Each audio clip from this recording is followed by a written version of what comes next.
listening to NacChat with Amy Mahaffey, straight from the city of Nacogdoches, where we chat all things Nac. We make any topic fun, and I'll take you behind the scenes of the oldest town in Texas.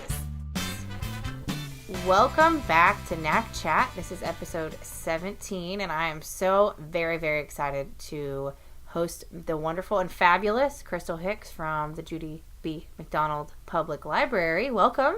Thank you. I'm glad to be here. I am so excited to do this because you're going to talk to us today about an awesome project that you brought to us to brainstorm months ago. And so I've been excited to see it all come to life. So tell everybody at home what you've been working on. It's been a long process, but we're working on One Book, One City. And it's our first year of doing this initiative. And it's a literacy initiative, but it's also focused on community engagement. And so we're taking this project out to a bunch of different organizations and businesses all around town, and we're celebrating a particular book, which is True Grit by Charles Portis, and we're really excited about it. Well, I think it's cool because I get it, and I hope that the people at home understand kind of what you're trying to achieve, because it is neat to have everybody. The goal would be the whole city would read the same book. Exactly. One of our driving forces behind this is that no two people read the same book.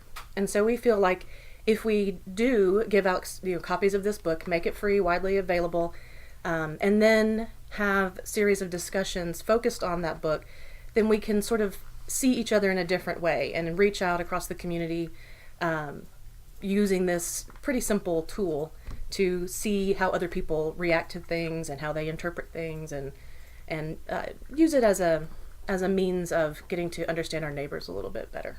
That is amazing. Well, that's what, we try to do in my office every day, is engage people. And this is a really fun way to do that, because you're right. Nobody reads the same book the same. All right. And exactly. So if I read True Grit and you read True Grit, we're going to take away different things from that. And I think that's neat because we're seeing a lot of changes in our world around us. And this is a great way to maybe start understanding other people's viewpoints at a really innocent level about just talking about the same book. That's what we want, and we chose a book that we thought would be really versatile and for a wide variety of ages and interest levels. And so it's a Western, but it's an atypical Western. Okay. And it focuses on a 14-year-old girl and sort of her adventures as she recounts them from later in life. And so we feel like, and so far we've had some really good feedback about people saying that, this is a good initial book to sort of kick off this project. I was wondering how you arrived at this book, because I don't know. I've, of course, seen the John Wayne movie, but it's been years, and I don't know a whole lot about the book. And so tell me about the process and kind of how you landed here. Well, we were inspired by an existing project that's been going on for the last 20 years. It's called The Big Read, and it's developed by the National Endowment for the Arts. And they give out grants every year, and they fund this. And so they have a selection of books that those grantees use for their projects. And True Grit was one of those. And so it already had some reader resources and some extra material that we could make use of. Gotcha. And, of course, we would love to get into something like The Big Read, where it is like an annual event that really becomes a citywide month-long event.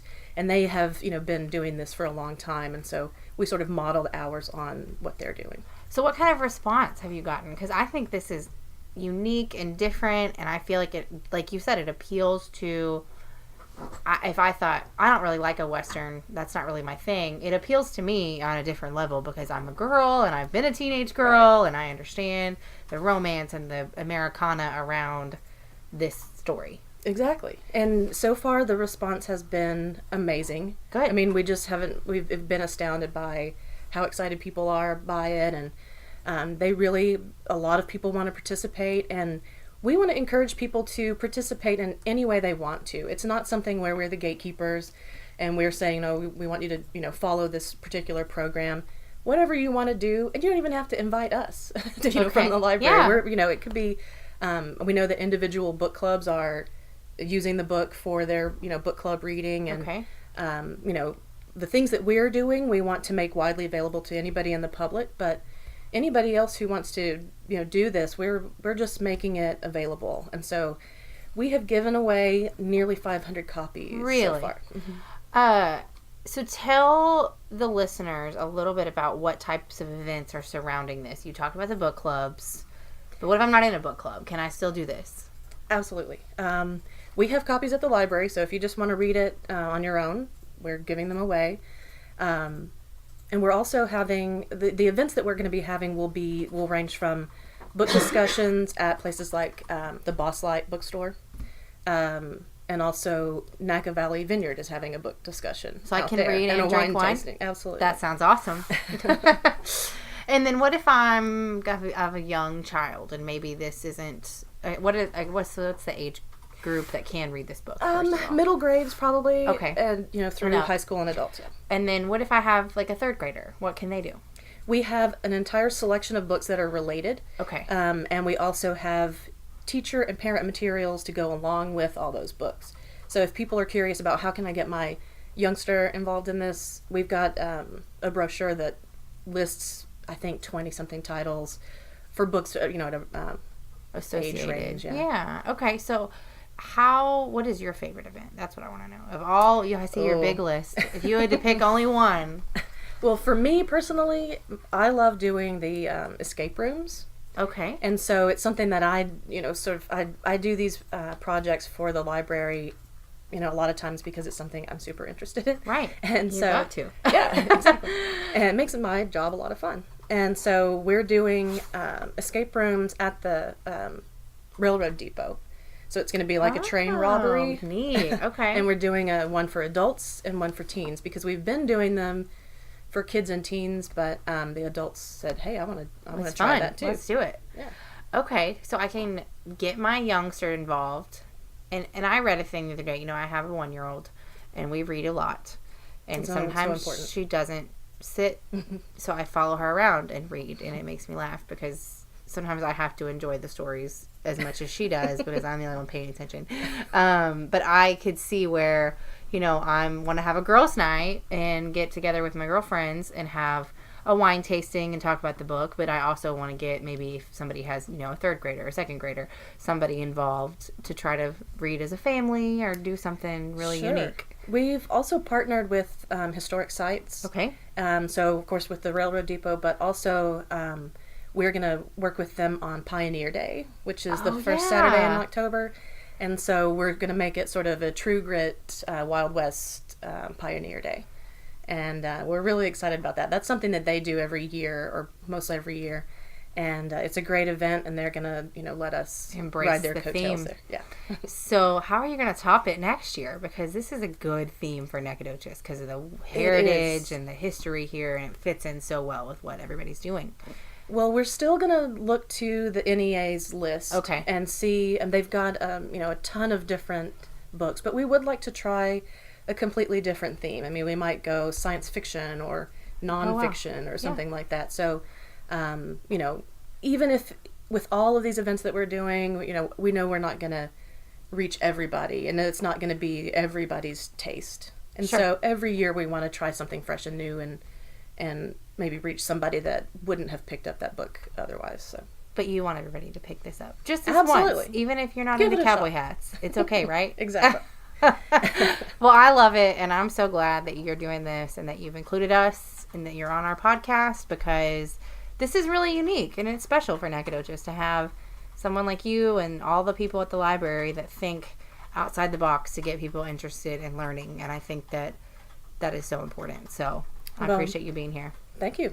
Happy to do it. Awesome. All right, everybody. Guess what time it is? Time for the rumor mill. Yay! We are so excited to be back. We took a little break. I don't even know why.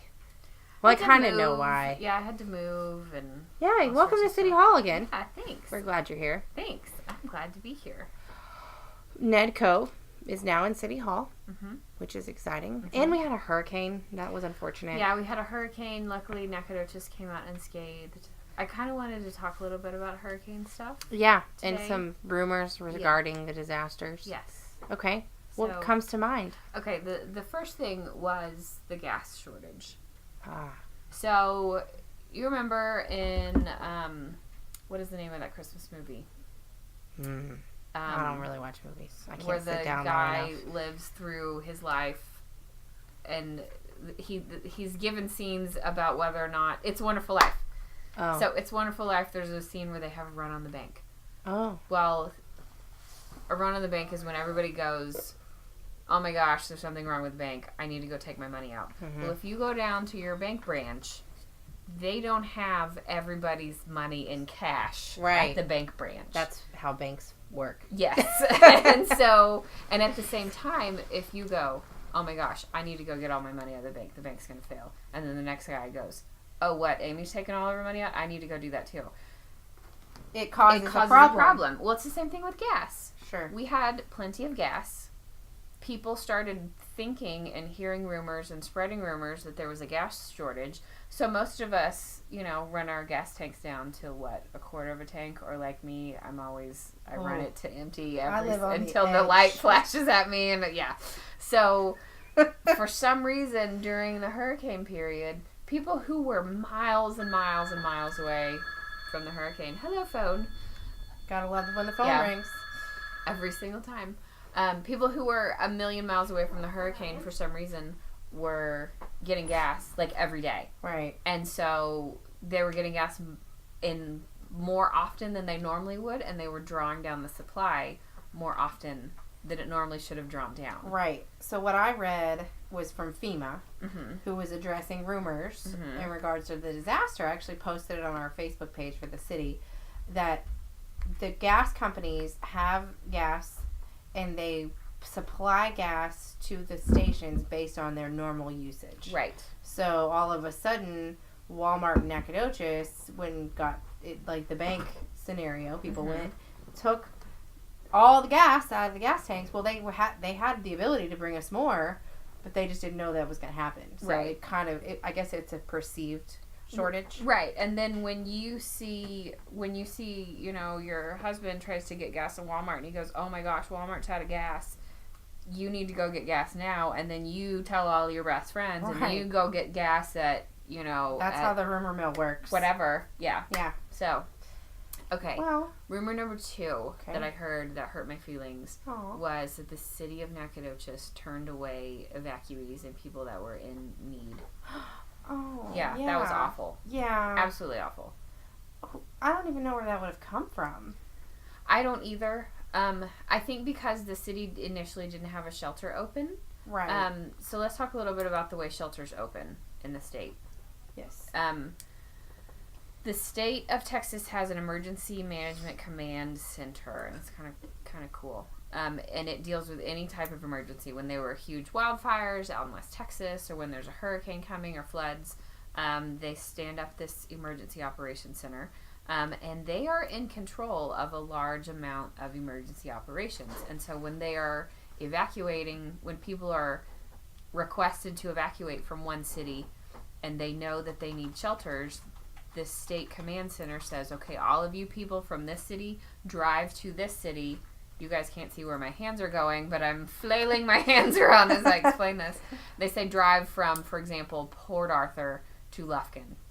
And those people are supposed to drive from Port Arthur to Lufkin. And you can think about why is so that we have a control of people. We know that the route that they're told to take is safe. Open and safe, and they can get there. And then we know that they actually have a bed for them when they get there. So if they tell all of Houston, "You guys need to go to Nacogdoches," that obviously is not going to work because we don't have enough beds for all of the city of Houston. Right. So initially, when this rumor started and people said, "Oh, Nacogdoches is turning people away," we had not been asked to open a shelter. And we can't open without authorization. Right. The city can't open shelters without authorization because we won't get refunded. So we're expending your tax dollars. Right. And we can't make that decision. The city can't make that decision to expend your tax dollars unless they're budgeted or unless we're commanded to by the state, knowing that we're going to be reimbursed for it. Right. So let's back up. What happens is, and I learned this through experiencing it because I knew in theory, but I didn't quite understand all the intricacies of how it would work. Mm-hmm. So the hurricane was about to hit. I called our emergency management folks and said, we're going to put a pin in this idea of a public information officer as well, because I want to talk about that in a minute.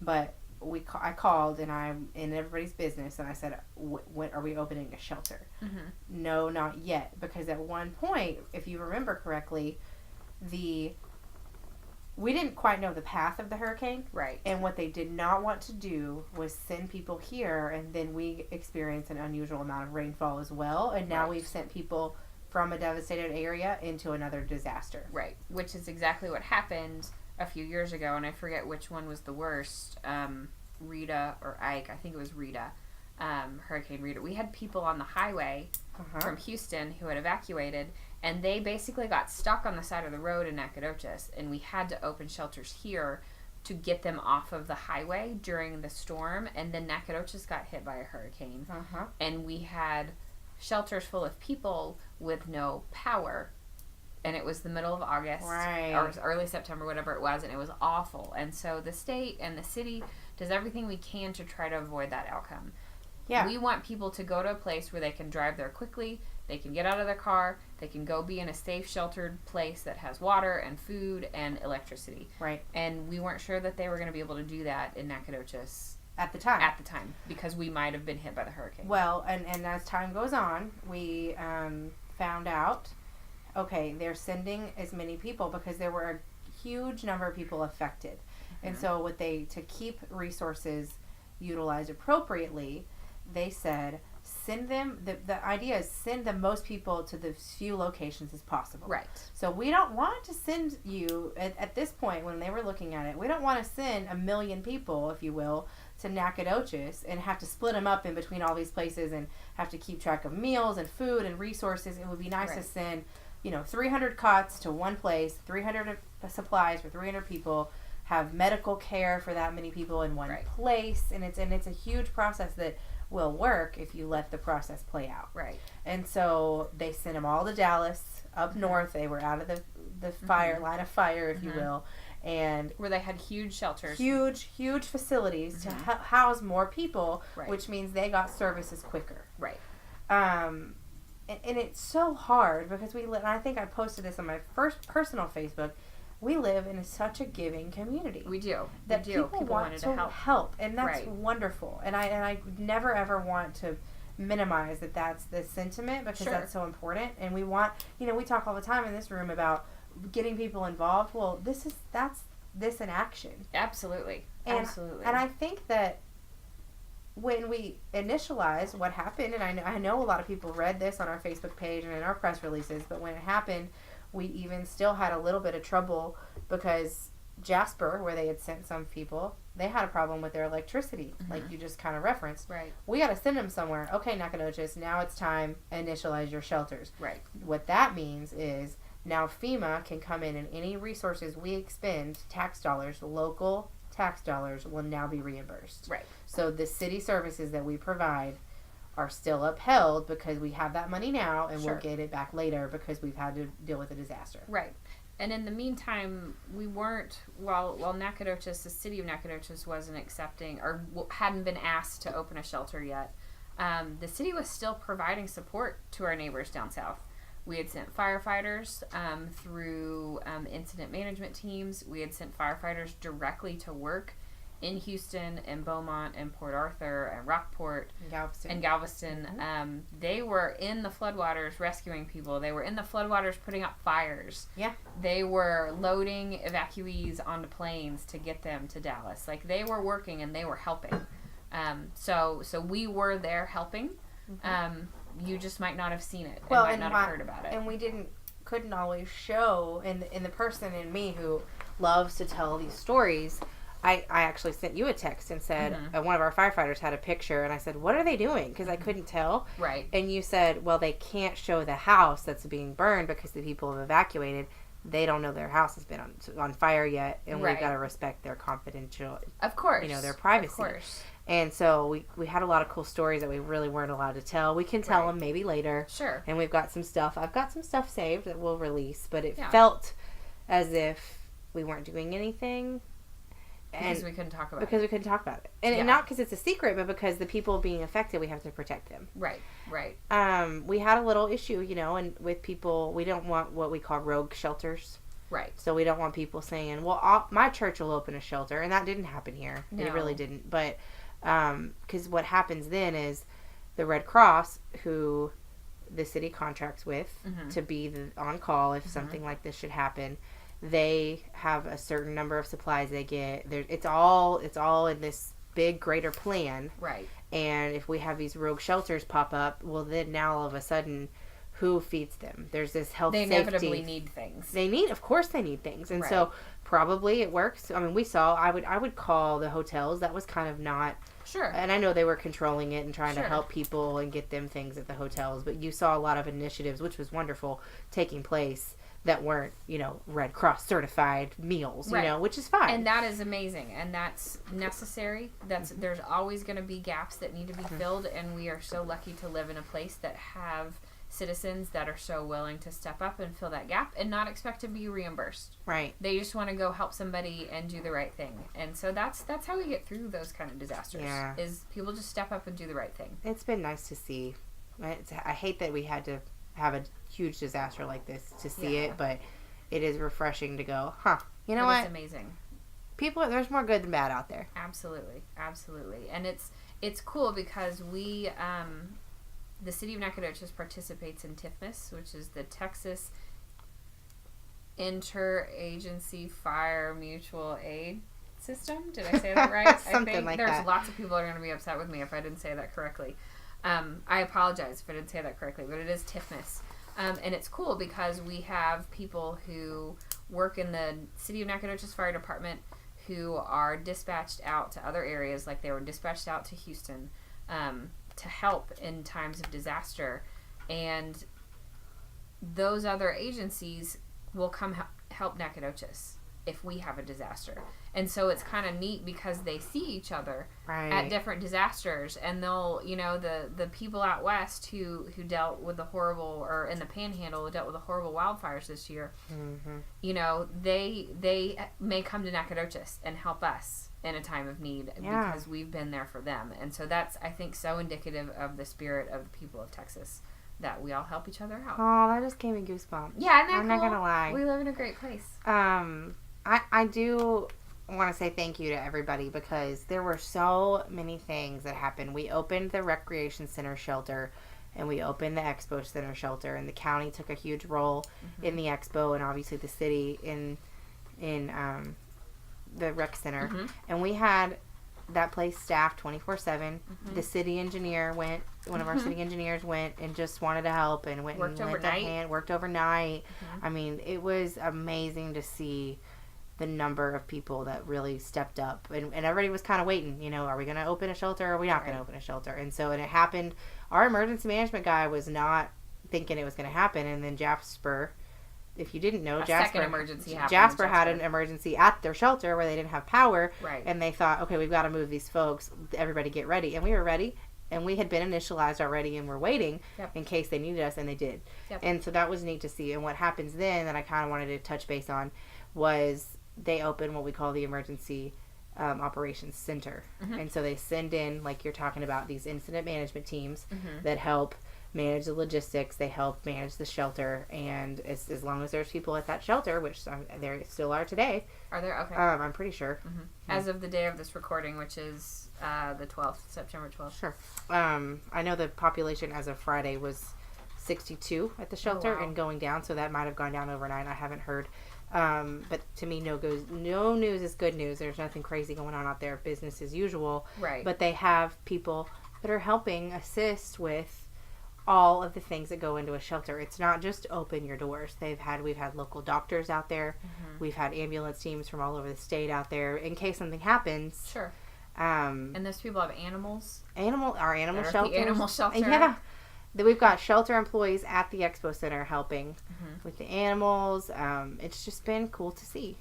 And so I'm glad we did this one. Absolutely. Yeah, we're glad we could help because we know that they'll be there for us the next time we need help. And then one more thing. Okay. Public information officers. Yes. So I'm a communication junkie, and I find it important to articulate that when there is an emergency, it is so very important, especially in the age of social media, to know what's going on. And we have what we call a PIO, Public Information Officer, who's Greg Sowell at the police department.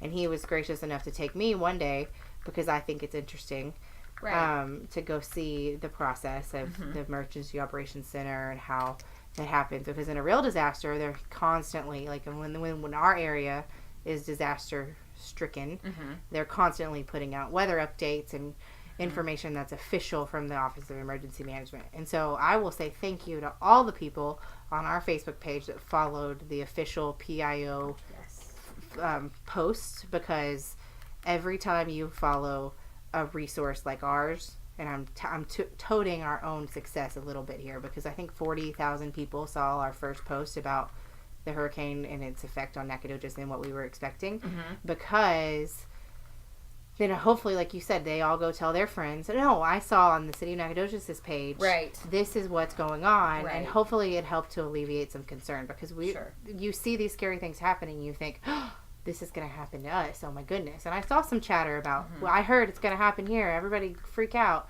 No. Take a breath. It's okay. Right. And so it is so important to go to a trusted resource. So you're telling me I should listen to you and not like my Aunt Linda, who posts scary things from time to time.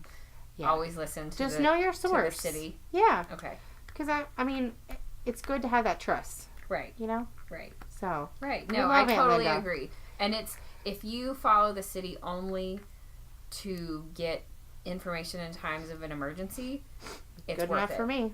It's absolutely worth it. Because we will put out the information you need when you need it.